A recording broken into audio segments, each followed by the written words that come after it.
네, 하나님의 말씀을 함께 보겠습니다. 하나님의 말씀은요, 요한복음 2장입니다. 요한복음 2장 13절에서 17절 말씀까지입니다. 요한복음 2장 13절에서 17절 말씀까지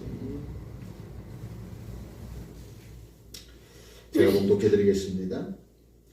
유대인의 유월절이 가까운지라 예수께서 예루살렘을 올라가셨더니 성전 안에서 소와 양과 비둘기 파는 사람들과 돈 바꾸는 사람들이 앉아있는 것을 보시고 노끈으로 채찍을 만드사 양이나 소를 다 성전에서 내쫓으시고 돈 바꾸는 사람들의 돈을 쏟으시며 상을 엎으시고 비둘기 파는 사람들에게 이르되 이것을 여기서 가져가라. 내 아버지의 집으로 장사하는 집을 만들지 말라 하시니 제자들이 성경 말씀에 주의 전을 사모하는 열심히 나를 삼키리라 한 것을 기억하더라.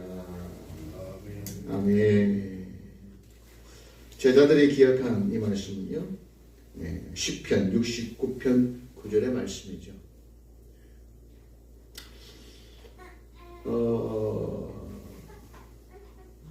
사람들이 생각하는 승리, 사람들이 생각하는 유익을 위해서라면 절대 해서는 안 되는 행동이죠. 그렇죠? 여러분, 유익을 위해서, 육신의 평안을 위해서는요, 약간의 편법, 거짓, 악과 동행하는 것이 훨씬 좋습니다. 그러면 우리의 삶에 뭐가 없습니까? 어려움이 사실은 없습니다. 그런데 믿음으로 살고 하나님의 뜻대로 살려고 한다면 반드시 우리에게 오는 것이 있다고 성경은 말씀하죠. 그게 뭐라 그랬어요? 그게 고난이라 그랬습니다. 그게 어려움이에요. 힘든 일입니다. 성경은 이렇게 말씀합니다. 주님의 성전을 사모하던 그 열심히 누구를 해야겠다는 거예요? 주님을 사모하는 자를 해야겠다는 거예요. 삼키는 거예요. 적당히 눈 감고 적당히 협력하고 적당히 피해가면요 이런 일 없습니다. 그러나 우리는 선택을 해야 되겠죠. 그렇죠? 육신의 평안을 위해서 그것을 선택할 것인가? 아니면 우리 육신의 어려움과 환난과 고난과 역경이 있다 할지라도 하나님의 뜻을 쫓아갈 것인가? 고민하지 마시고 하나님의 뜻을 쫓는 지혜로운 인생 되시기 바랍니다. 왜냐하면 성경이 말씀하잖아요. 첫 번째, 육신의 평안, 썩어 없어질 영광을 쫓아가는 자들에게는 그 마지막에 뭐가 있다 합니까? 멸망이 있다 하잖아요. 잠깐 보이는 기쁨 때문에 멸망을 얻겠습니까? 잠깐 있는 기쁨 때문에 우리 사랑하는 자녀들에게 멸망의 길로 걸어가라고 얘기해서 되겠습니까? 잠깐 힘들고 어렵겠지만 고통스럽겠지만 생명과 평안이 있는 그 길로 나도 걸어가고 내 사랑하는 아이들도 가라 해야 하는 거 아닙니까? 여러분 그게 믿음 아니겠어요? 성경은 말해줍니다. 믿음이란 우리의 마음과 생각이 달라지는 거라 그랬어요. 많은 사람들이 믿음이 무엇을 얻는 것으로 생각합니까? 물질, 영광, 평강, 지금 이 땅에서 누리는 것들, 그것이 믿음의 선물이라고 착각을 한다니까요. 그렇지 않습니다. 우리의 마음과 생각이 달라지면 그 그릇에 하나님은 하나님의 축복을 담으실 줄로 믿습니다. 그게 안 되면요, 하나님께서 아무리 쏟아내어 부어주셔도요, 밑 빠진 독에 물 붓게 하면 똑같습니다. 완전히 다 빠져나가 버리는 거죠. 성경이 그걸 보여주잖아요. 우리가 하나님의 말씀을 보면서도 그 어리석고 미련한 삶을 산다면 그건 정말 안타까운 일 아니겠습니까? 오늘 우리가 말씀을 통해서 지혜를 발견하시는 축복의 인생이 되시기를 바랍니다. 그러면 주님께서 왜 이렇게 하셨는지를 봐야 되겠죠. 왜 이렇게 자기가 이 일 때문에 어려움을 당하고 결국은 이것 때문에 십자가에서 죽으시잖아요. 뭐 아니라고 말 못하지 않습니까? 그럼에도 불구하고 예수님께서 이 일을 행하신 이유가 반드시 있는 것이죠. 오늘 본문에 나오는 이야기는요, 성전을 깨끗게 하시는 성전 정화의 사건인데, 여러분이 아시는 것처럼 마태, 마가, 누가, 요한복음 다 나오죠. 다복음서에 다 나오는데 오늘 이 사건이 조금 달라요. 왜냐하면 오늘 이 사건은 시기가 다릅니다. 내용은 거의 똑같은데 시기가 달라요. 마태, 마가, 누가는요, 예수님의 마지막 한 주 전, 그때 성전 정화 사건에 나오고요. 오늘 요한은요, 예수님의 타역 초기에 이 일이 있었다라고 기록하고 있습니다.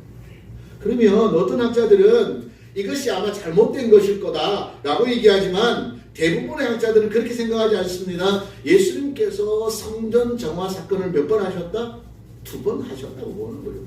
적어도 2번 이상 하셨다고 보는 거예요. 왜냐하면 예수님께서 예루살렘에 올라가는 것이 딱 3번이거든요. 1년에 한 번씩 올라가셨어요. 왜?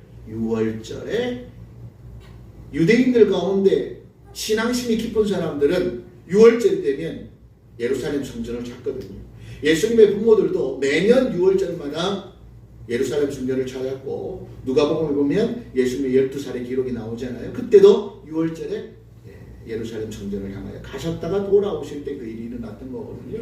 이 예수님께서도 아마 매년 예루살렘 성전으로 들어가셨을 거예요. 그리고 예루살렘 정화 사건은 2번이 나오는데, 자, 오늘 재밌는 이야기는 이렇습니다. 예수님께서 사역의 중심지였던 갈릴리와 가버나움을 떠나셨다고 기록하죠. 여러분, 예수님께서 어디론가 가신다면 그것은 반드시 무엇이 있었습니까? 이유가 있었습니다. 성경은 이렇게 기록하죠. 요한복음에서는 유대를 떠나 사마리아로 갔다는 거예요. 여러분 아시는 것처럼 이스라엘 백성 사마리아 안 갑니다. 밥 먹으러 가는데 화장실 지나가겠습니까? 요즘 화장실은 뭐 괜찮지만 옛날 호텔식 화장실 생각해보세요. 맛있는 밥 먹으러 가면서 그런데 가겠어요. 그것처럼 그것보다 더 사마리아를 더럽게 생각했다니까. 유대인들은요. 이방인들과 함께 통혼한 족속이라고, 유대인의 혈통을 버린 족속이라고 얼마나 개돼지 취급했는지 몰라요. 그래서 사람들이 글로 지나가면 빠른데 일부러 글로 안 지나고 삥 둘러갔다니까요. 그런데 예수님께서 사마리아로 들어갔다는 얘기는 뭐예요? 일부러 간 거죠. 우연히 지나간 게 아니에요. 왜 갔습니까? 누구 만나려고 왔습니까? 사마리아에서 한 여인을 만나는데, 여러분이 잘 아는 것처럼 그 여인을 통하여 하나님께서는 메시아의 구원을 선포하지 않습니까? 목적이 있어 가신 거거든요. 그리고 또 오면 이방지역으로 가신 것이 또 마태복음에 나오는데, 거기서 나와 가버나움 사역지에서 나와가지고 일부러 어디로 가셨냐면 두로와 시돈 지방 가셨어요. 거기 누구 만납니까? 가나안 여인, 귀신 들린 딸의 귀신을 쫓아달라고 부탁하는 그 가나안 여인 만나잖아요. 그때 여러분 잘 아시는 것처럼 나는 이스라엘의 잃어버린 자녀 외에 관심 없다.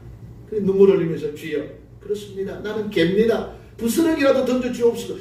여러분 그 이야기 너무 잘 아시잖아요. 그래서 여자에게 얘기하잖아요. 내 믿음이 크다 그러잖아요. 그 이야기를 보면서 우리가 뭘 배웠나요? 이스라엘 유대인이라는 사람들도 뭐가 없다는 거예요? 믿음이 없다는 거예요. 하나님이 기뻐하는 믿음. 너희들이 이방인 취급하고 개, 돼지 취급하는 이 여인이 오히려 뭐가 많다는 거예요? 믿음이 더 있다는 거예요. 다시 한번 말씀드려요. 이 여인의 믿음을 칭찬하는 거 아닙니다. 착각하지 마세요. 이 여인, 죄인들의 믿음이 크다는 게 아니라 너희보다 말하면 크다는 거예요. 이 여인이 대단한 믿음이 아닙니다. 이 여인은 정말 뭐요? 기본적인 신앙을 가진 거예요. 그런데 그런 신앙도 안 된다는 걸 보여주려고 주님께서 일부러 두로와 시돈 지방으로 간 거죠. 마찬가지입니다. 오늘도 예루살렘 성전으로 들어가셔서 예루살렘 성전을 보셨습니다. 그럼 뭐예요? 일부러 그렇게 하신 거라는 거죠. 일부러 들어갔습니다. 뭐 하려고? 예루살렘 성전에 들어갔을까요? 예루살렘 성전 보려고. 뭐 보려고요? 성전 아름답다, 멋있다, 실내 장식이 어떻다 이런 거 골라 들어갔겠습니까? 사람들의 마음은 온통 어디에 뺏깁니까? 그런 것에 뺏기는 거예요. 그리고 제자들이 얼마나 예수님 앞에 자랑을 합니까? 주님, 이 성전을 보셨습니까? 대단하지 않습니까? 성전 대단하면 주님 기뻐합니까? 그럼 솔로몬 성전 7년 동안 만들었죠. 그 성전 누가 부셨습니까? 느부갓네살이 부쉈다고 생각합니까? 진짜 그렇게 생각합니까? 아니 만군의 여호와 전능하신 하나님께서 그 이방 왕에게 자기의 성전을 빼앗기고 망가짐을 보셨다고 생각합니까? 저는 절대 그렇게 생각하지 않습니다. 얼마나 이스라엘 백성이 한심하면 하나님께서 그 이방인들의 향 세워서 하나님의 성전을 부수겠습니까? 하나님 무슨 거예요? 동의하지 않습니까? 여러분 뭐 느부갓네살이 하나님보다 힘이 세갖고 부쉈다고 생각하신다면 뭐 어쩔 수 없고 분명히 기억하시기 바랍니다. 예루살렘 성전은 하나님 부신 거예요. 그럼 이유가 뭐예요? 목적이 있겠죠. 성전이 뭐의 역할을 감당하지 못했다는 겁니까? 성전의 역할을 감당하지 못합니다. 여러분 오늘 이 교회가 마찬가지입니다. 교회도 교회답지 못하면 누가 부실까요? 저는 하나님 부신다고 생각합니다. 오늘 우리가 성령이 가시는 성전이지 않습니까? 그런데 우리가 말로만 성전이라 그러고 우리가 성전으로서의 삶을 살아가지 못하면 우리의 삶도 누가 부시겠어요? 저는 하나님 부신다고 생각합니다. 왜? 왜 부실까요? 정신 차리라고 부시겠죠. 그리고 100년 지났어요. 그리고 하나님께서 그들이 눈물을 흘리지 않아 성전을 또 하나 허락한 줄. 여러분 잘 아는 제2성전 스룹바벨 성전입니다. 그러면 아시는 것처럼 고레스가 침명을 발표하고 성전 건축을 허락했지만 그때 못하고 다리오 때 비로소 시작이 되는데 다 완공을 했는데 4년 5개월 걸렸어요. 4년 5개월 걸리고 완공해 놓으니까 너무 초라한 거예요. 성전 건축을 하면서 백성들이 많이 울었습니다. 하나님께서 초라하게 만드신 이유도 있습니다. 생각 좀 하라는 거죠. 너희들이 하나님의 은혜를 잃어버리면 이와 같이 된다는 걸 보여주시는 거죠. 그리고 제2성전이 언제까지 오느냐면 바로 예수님 시대까지 오는데요. 그 와중에 이제 헤롯이 여러분이 아시는 것처럼 유대왕이 되지 않습니까? 헤롯은 유대인이 아니잖아요. 이두메 사람, 에돔 족속이에요. 이방인이 왕이 되니까 얼마나 백성들이 싫어하겠습니까?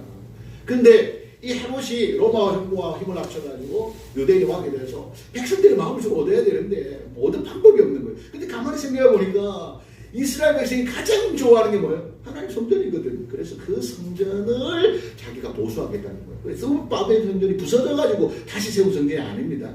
있는데 보수 공사를 하기 시작하는데 그게 예수님 오시기 20년 전쯤, BC 19년, 20년 이 정도 전쯤에서 시작해가지고 몇 년 동안 오늘 지었다 그랬어요? 46년 동안 예수님 오신 당시에까지 지은 거예요. 46년 동안 하고 실제로 제2성전이 완성된 건 언제냐면 AD 64년 그러니까 83년 정도 지난 다음에 성전이 완공이 된다니까요. 솔로몬 성전은 7년, 스룹바벨 성전은 4년 5개월, 헤롯 성전 몇 년 걸렸다고요? 83년 걸려서 만든 거예요. 제가 좀 거친 표현을 쓰겠습니다. 금땡이를 쳐발라서 만든 성전입니다. 제가 왜 이렇게 말하는지 알겠죠? 얼마나 헤롯이 화려하게 지었는지 몰라요. 사이즈도요 5배나 큽니다. 어마어마하게 만들었어요. 그래서 사람들이 헤롯은 싫지만 만들어준 그 성전을 보면서 헤롯을 왕으로 받아들였다니까요. 여러분 포퓰리즘이 이런 거예요. 아시겠어요? 뭐 춤은 좋아가지고 그거 뭐 하려고 만들었습니까? 백성들의 마음을 뭐 하려고? 훔치려고.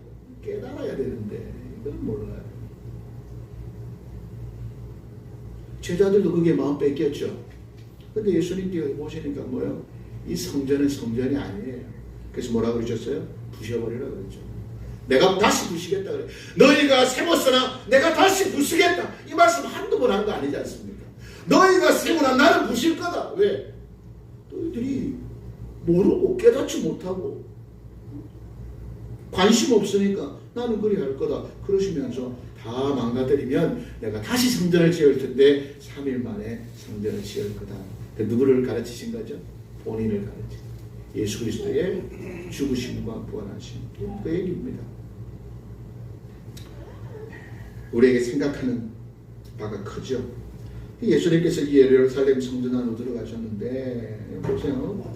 예수님께서 예루살렘 성전 안으로 들어가셔가지고 보실 것, 보아야 할 것을 보았습니까? 못 봤습니까? 그건 하나도 못 봤어요. 근데 성전 안에는 절대 있어서는 안 되는 거, 보면 안 되는 거, 보여서는 안 되는 것들만 절비했죠. 그 예수님 열받으신 거예요. 성전이 얼마나 화려한지 중요하지 않습니다. 그 성전 안에서 어떤 일이 일어나느냐가 더 중요하죠. 그럼 오늘날의 교회하고 비교해 보세요. 여러분 주일날 많은 교회가 하나님 앞에 예배 드립니다. 예배를 드리는 행위가 중요합니까? 물론 중요하죠. 그러나 그것보다 더 중요한 게 있습니다. 뭡니까? 이 예배를 통하여 하나님이 보고 싶은 게 있을 거 아닙니까? 하나님 받으시고 싶어 하는 것이 있지 않습니까? 그게 있어야 되는데 그게 없고 쓸데없는 거, 하나님이 보면 안 되는 거, 원치 않은 것들이 있다면 그건 예배가 아니에요. 그건 성전이 아닙니다. 그건 교회가 아니에요. 아무리 화려해도 그건 아니죠. 14절 말씀입니다. 성전 안에서 주님은 어떤 모습을 보기를 원했을까요? 기도하는 걸 보기를 원했겠죠. 왜? 예수님께서 내 집은 기도하는 집이라고 그랬습니까? 예배하는 모습 보고 싶었겠죠. 가슴을 치고 눈물을 흘리는 모습을 보고 싶어 하셨겠죠. 회개하고 자복하고 하나님의 뜻으로 돌아오는 백성들을 보고 싶어 하셨겠죠. 근데 그런 인간들은 안 보이고 뭐만 보여요? 이거 완전히 장사꾼 소물, 강도의 소물. 여러분 잘 아시는 것처럼 성전 안에는 살아있는 재물 들어가면 됩니까? 안 됩니까? 안 돼요. 성전 안에는 반드시 죽은 재물이 들어갑니다. 근데 지금 이 성전 안에서 뭘 봤다는 거예요? 살아있는 걸 봤다는 거예요. 그럼 여러분 제사장들이 모를까요? 왜 허락했을까요? 얼마나 장사하는 사람들이 많았다는 걸 이해가 되죠. 이 장사는 누가 허락한 겁니까? 대제사장들이 허락한 건데 왜 장사를 했는데 이 배경 아시잖아요. 이스라엘에서 6월절이라도 얼마나 많은 사람들이 한꺼번에 몰려옵니까? 근데 그 사람들이 다 재물을 가지고 하나님 앞에 예배드려야 되는데 재물의 규칙에 보면 뭡니까? 흠없고 점없는 거, 조금이라도 상처가 있으면 제사장이 판단해서 재물로 드릴 수가 없어요. 왜 그렇게 했습니까? 하나님 앞에 예배드릴 때 정성을 다하라는 거죠. 집에서 준비해서 와서 그 오는 과정까지 그걸 아끼고 거룩히 지키라는 의미 아니겠습니까? 그런데 제사장들이 보니까 각 데려오다 보니까 상처나고 찢기고 짐승한테 물리기도 하고 이러니까 제사장들이 아예 미리 아주 좋은 재물을 선별해놓고 그걸 팔았다는 거예요. 원래는 이방인들 성전 바깥에서 팔았는데 너무 사람들이 많으니까 그게 어디까지 기어들어온 거예요? 성전 안까지 기어들어온 거예요. 성전에서 한두 마리 판 게 아닙니다. 그럼 여러분 보세요. 그 모든 과정 생각해 볼 때 제사장들이 뭐라고 얘기했겠습니까? 이거는 하나님 앞에 드리는 제물을 구별하기 위하여 드리는 뭐예요? 예배의 도구라고 생각했을 거 아닙니까? 처음에 의도는 그랬을 거예요, 분명히. 근데 여러분 그 의도가, 그 믿음이 변질됩니다. 그렇죠? 변질돼요. 목사들도 처음에 주님의 영광을 위해서 목회를 처음 시작하고 하나님께 안수받고 목사가 됐을 때는 생각들이 다 달랐을 거예요. 근데 보세요, 여러분. 시간이 지나면 지날수록 어떻게 해요? 누가 주님인지 누가 제자인지 모르겠어요, 전 잘. 오늘날 교회 모습을 보면 성도들이 하나님의 양인지 목사의 양인지 난 잘 모르겠어요.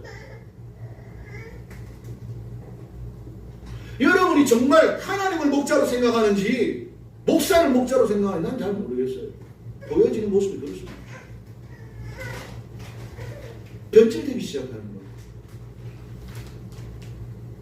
우리가 처음 예수를 믿은 그 마음 어떻습니까? 베드로가 처음 예수를 만났을 때 주여 나는 죄인입니다. 나를 떠나시옵소서 그렇게 고백했던 그 고백이 변질되는 거예요. 그러므로 여러분 넘어지지 않기를 위해서 기도하시는 지혜로운 인생이 되시길 바랍니다. 그리고 얼마나 많은 커미션이 거기 붙는지 몰라. 이 돈이 붙으면요 항상 문제. 교회도 말이죠. 돈 때문에 문제 아닙니까? 교회가 너무 돈 많으면 안 됩니다.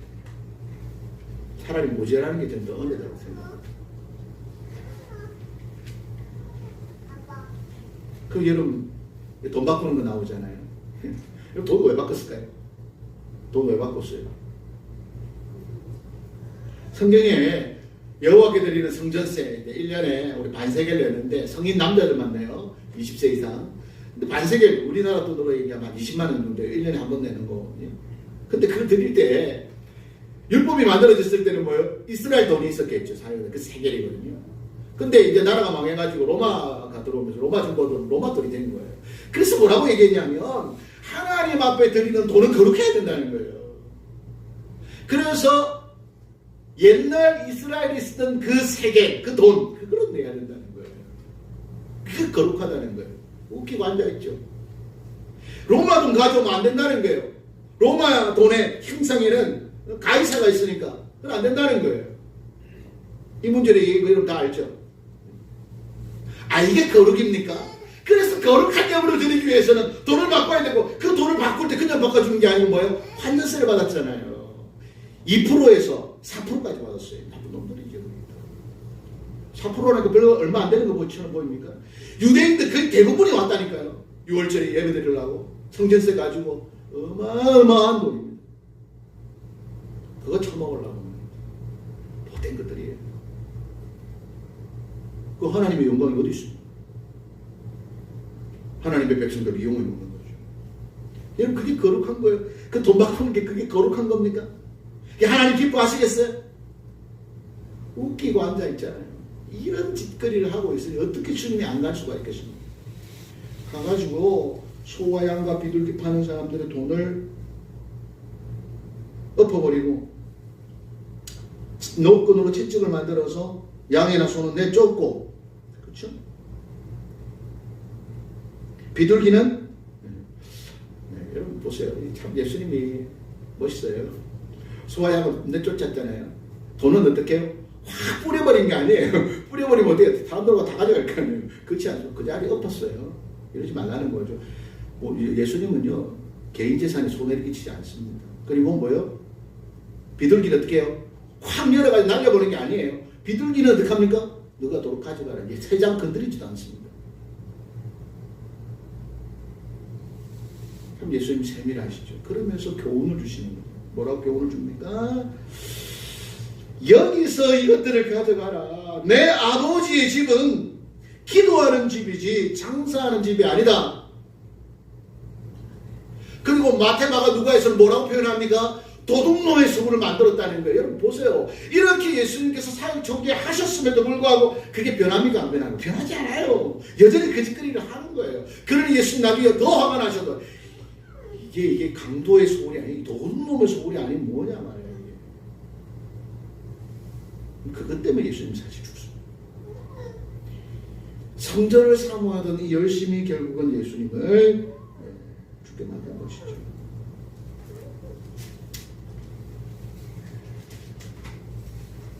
여러분 어떻습니까? 오늘 주님께서 왜 성전을 보면서 그 아름다운 성전, 예수님 보실 때만 해도 46년이 걸려서 짓고 있는 이 성전 얼마나 아름다웠겠습니까? 그런데 그 성전을 보면서 왜 예수님은 분노하시고 눈물 흘리시고 가슴 아파하셨을까요? 여러분 오늘날 성전 마찬가지 아니겠습니까?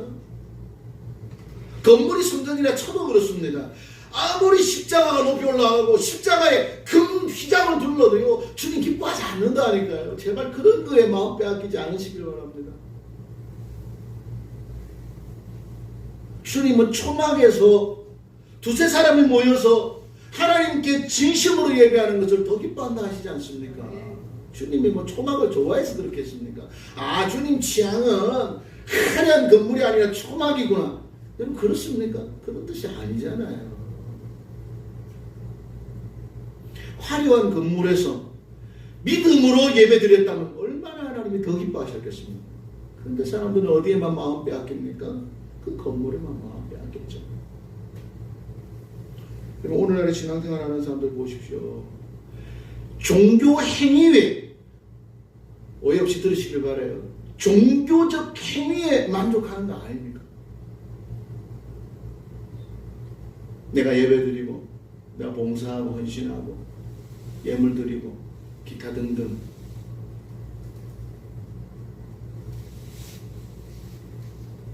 저는 이것을 스스로 의무 삼는 사람 많이 봤어요.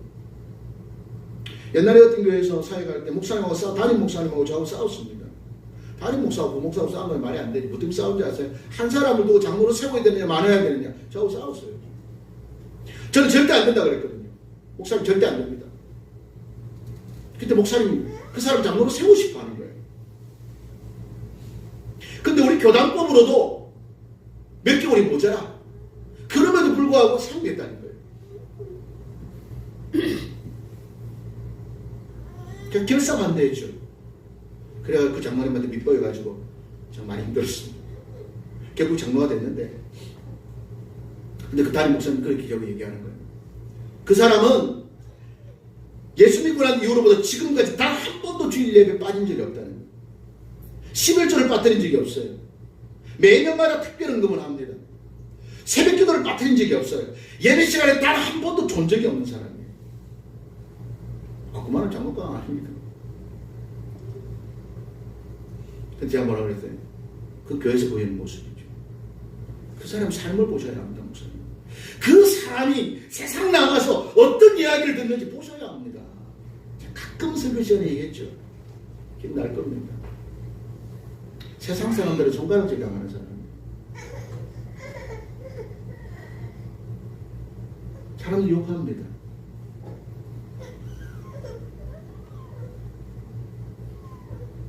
겉모습이 화려한 것이 정말 여러분 하나님 원하는 걸까요? 제가 너무 극단적인 예화를 들었나요?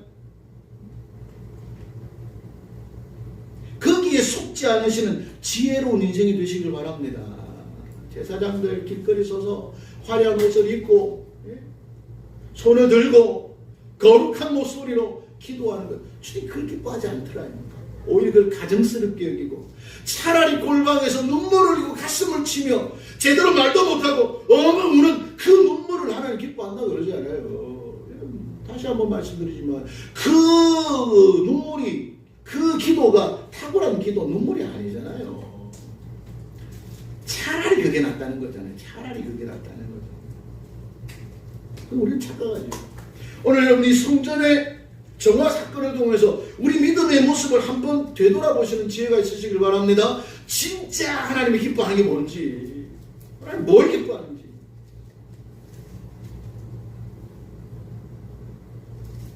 전 고민을 좀 해봤어요.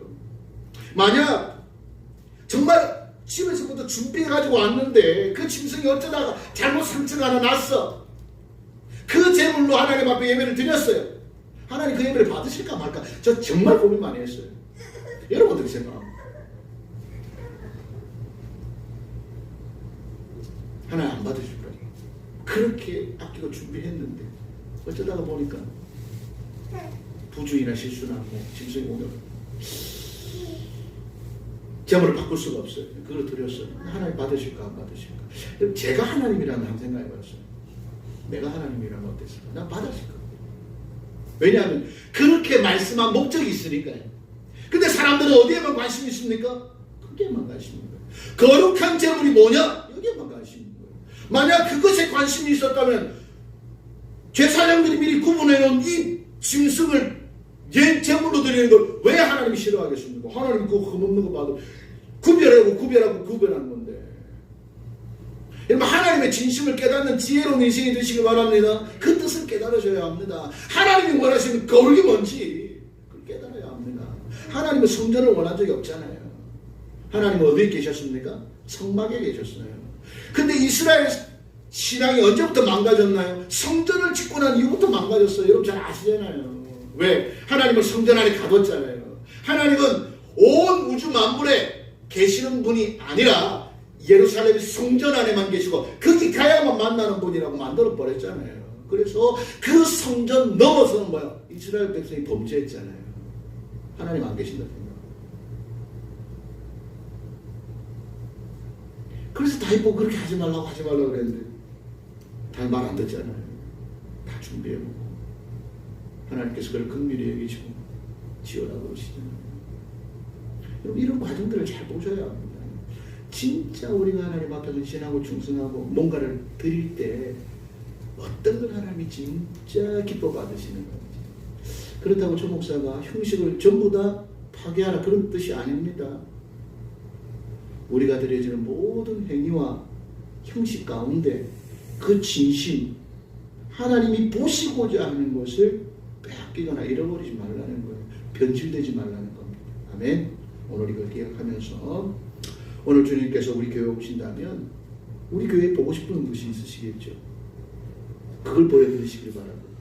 주님께서 오늘 우리 교회에 오셔서 보지 않아야 되는 걸 만약에 보게 된다면 그것보다 안타까운 게 어디 있을까요? 여러분 주님이 녹음 만들어서 내보내기 전에 여러분 스스로가 내보내시는 지혜로운 삶, 지혜로운 인생 되시기를 주님의 이름으로 축원합니다. 기도하겠습니다. 하나님 아버지, 오늘 주님께서 노건을 만들고 성전하면서 분노하셨죠. 참 안타깝습니다.